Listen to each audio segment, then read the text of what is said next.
नमस्कार दोस्तों, आप सभी का एक बार फिर से स्वागत है आपके अपने चैनल साई-फाई स्टडी चैनल पर। आप सभी का बहुत बहुत स्वागत है। दोस्तों आज है 1 अप्रैल और 1 अप्रैल से जो भी इंपॉर्टेंट क्वेश्चन हो सकते हैं वो इस वीडियो में कवर किए जाएंगे। ठीक है, तो प्लीज़ वीडियो को बिना पॉज किए पूरा देखिएगा और अभी तक आप लोगों ने अगर हमारे चैनल को सब्सक्राइब नहीं किया तो प्लीज़ सब्सक्राइब कर लीजिए और बेल आइकन को भी प्रेस कर लीजिएगा, जिससे हमारी वीडियो अपलोड होती है आप लोगों को नोटिफिकेशन चली जाएगी।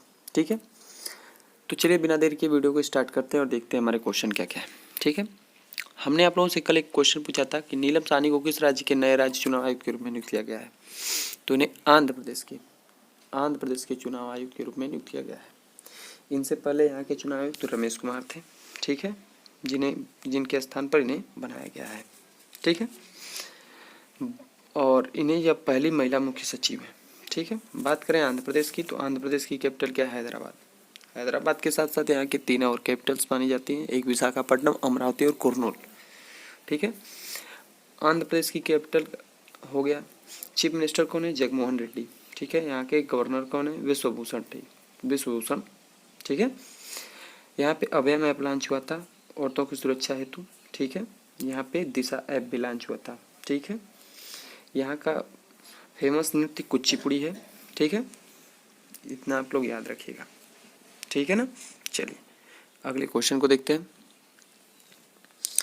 विश्व बैंक ने वित्त वर्ष 2021-22 में भारत की ग्रोथ रेट कितने 7.5% से कितने प्रतिशत के बीच रहने का अनुमान लगाया है? तो यह 12.5% रहने के बीच अनुमान लगाया है विश्व बैंक ने। विश्व बैंक की बात करें तो विश्व बैंक की कैपिटल क्या है और मुख्यालय कहाँ है? तो वाशिंगटन DC में। ठीक है, इसके हेड कौन है? तो इसके हेड डेविड मालपास है। ठीक है, चलिए अगले क्वेश्चन को देखते हैं। IPL टीम दिल्ली कैपिटल्स ने हाल ही में किस खिलाड़ी को टीम का नया कप्तान नियुक्त किया है? तो यह ऋषभ पंत को नया कप्तान नियुक्त किया गया है। इनसे पहले कप्तान कौन थे? श्रेयस अय्यर। ठीक है, दिल्ली कैपिटल्स। चलिए अगले क्वेश्चन को देखते हैं। हाल ही में किस मशहूर लेखक को सरस्वती सम्मान 2020 मिला है? तो यह शरण कुमार लिम्बाले को। ठीक है, शरण कुमार लिम्बाले जी को, ऑप्शन ए आपका राइट आंसर है। लिम्बाले जी को यह मिला है। इन्हें क्यों ये मिला है? तो इनका एक उपन्यास है, मराठी उपन्यास सनातन उपन्यास की तरफ से इन्हें दिया गया है। इस सम्मान में इन्हें 15 लाख रुपया दिया जाएगा और यह के बिरला फाउंडेशन की तरफ से दिया जाएगा। इम्पोर्टेंट ये है, के बिरला फाउंडेशन, ठीक है, की तरफ से इन्हें 15 लाख रुपए का सम्मान दिया जाएगा। चलिए 30 मार्च को निम्न से किस राज्य का स्थापना दिवस मनाया जाता है? तो यह राजस्थान का।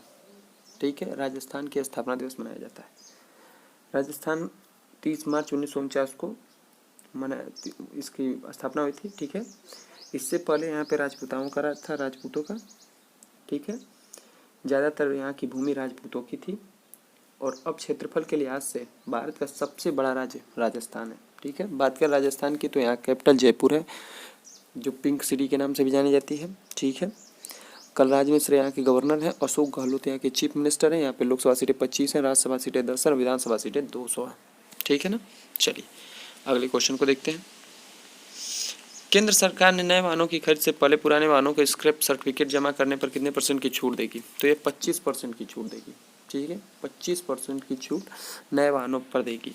अगर आप अपने पुराने वाहनों के स्क्रैप को सर्टिफिकेट देंगे स्क्रैप के, तो 25% की छूट मिलेगी नए वाहन पे। चलिए किस बैंक को एशिया मनी बेस्ट बैंक का अवार्ड दिया गया है?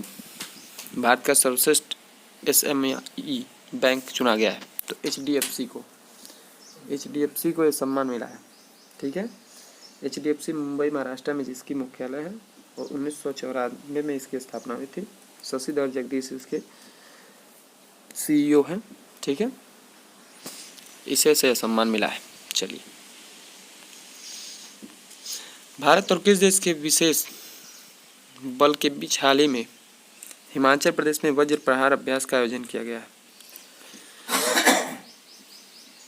तो यह अमेरिका और भारत के बीच में मनाया गया, मतलब वज्र प्रहार युद्धाभ्यास किया गया। ठीक है, तो कितने युद्धाभ्यास किए जाते हैं भारत और अमेरिका के बीच में? तो यहाँ पे 3 अभ्यास किए जाते हैं, एक टाइगर ड्रॉप, ठीक है, एक कूप इंडिया और एक युद्धाभ्यास के नाम से ही जाना जाता है, और चौथा वज्र प्रहार है। ठीक है, चलिए और भारत पे किन किन देशों से बीच होता है युद्धाभ्यास, तो ये आप लोग जान लीजिए कि भारत का अन्य देशों के साथ भी युद्धाभ्यास होते रहते हैं। ठीक है, जैसे भारत और चीन के बीच में, भारत सिंगापुर और थाईलैंड के बीच में सिटमैक्स युद्धाभ्यास होता है। ठीक है, सिटमैक्स युद्धाभ्यास ये नाम है। ठीक है, ये 3 देशों के बीच होता है, भारत, सिंगापुर और थाईलैंड। और एक सिम्बेक्स 20 युद्धाभ्यास जो भारत और सिंगापुर के बीच में होता है। मित्र शक्ति युद्धाभ्यास भारत और श्रीलंका के बीच में होता है। ठीक है, इतना आप लोग याद रखिएगा। चलिए अगले क्वेश्चन को देखते हैं। हाल ही में international transgender day of visibility कब मनाया गया है, तो 31 मार्च को। ठीक है, ट्रांसजेंडर विजिबिलिटी के डे के रूप में मनाया गया है। ठीक है, हाल ही में किसे स्मार्ट सिटी ऑफ इंडिया 2021 से अवार्ड सम्मानित किया गया है, तो यह उत्तराखंड को smart city of India award से सम्मानित किया गया है। भारत में पहली स्मार्ट सिटी कौन सी है, तो भुवनेश्वर है, और अब यह सम्मान उत्तराखंड को मिला है। बात करें उत्तराखंड की, तो उत्तराखंड की कैपिटल गैरसैंण है, और समर कैपिटल गैरसैंण है, और विंटर देहरादून है। ठीक है, यहाँ पे गवर्नर बेबी रानी मौर्य है। ठीक है, यहाँ के मुख्य न्यायाधीश राघवेंद्र सिंह चौहान है। यहाँ इसके 2 पड़ोसी देश हैं, एक हिमाचल प्रदेश और एक उत्तर प्रदेश। ठीक है, यहाँ पे लोकसभा सीटें 5 है, राज्यसभा सीटें 3 और विधानसभा सीटें 71 है। यहाँ पे जिम कॉर्बेट नेशनल पार्क है, और टिहरी बांध यहाँ का सबसे ऊंचा बांध है। ठीक है, चलिए अगले क्वेश्चन को देखते हैं। हाल ही में महाराजा छत्रसाल कन्वेंशन सेंटर का उद्घाटन कहाँ किया गया है, तो ये खजुराहो में किया गया है। ठीक है, खजुराहो में छत्रसाल का उद्घाटन किया गया है। तो ये किसने किया है, पर्यटन व संस्कृति मंत्री जो हैं हमारे प्रहलाद सिंह पटेल जी द्वारा इसका उद्घाटन खजुराहो में किया गया है, छत्रसाल कन्वेंशन सेंटर का। ठीक है, अब आप लोगों को एक क्वेश्चन का आंसर देना है।